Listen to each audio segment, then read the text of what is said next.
¿Y qué ocurrió hoy en el Congreso local? Alberto Álvarez tiene el resumen de la información.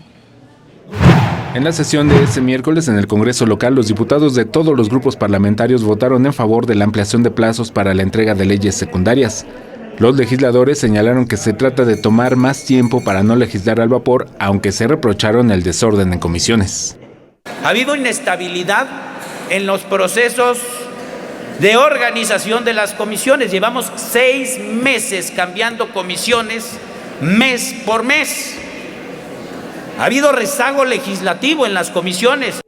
En tribuna, el diputado Temístocles Villanueva, presidente de la Comisión de Derechos Humanos del Congreso local, presentó un dictamen para la derogación de los tipos penales de ultrajes a la autoridad y ataques a la paz pública para no criminalizar la protesta social.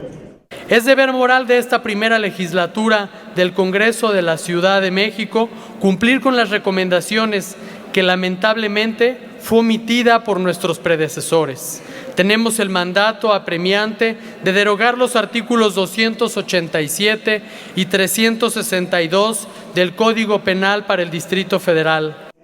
En otros temas, el grupo parlamentario del PAN solicitó castigar con prisión a las personas que mutilen animales con fines estéticos. En voz del diputado Federico Dorin, se indicó que estas prácticas son un tipo de crueldad animal, por lo que la sanción debe ser más severa. Con esto, a quien mutile con algún fin que no sea médico relacionado con la buena salud del animal, se le impondrían de 6 meses a 2 años de prisión y de 50 a 100 días de multa.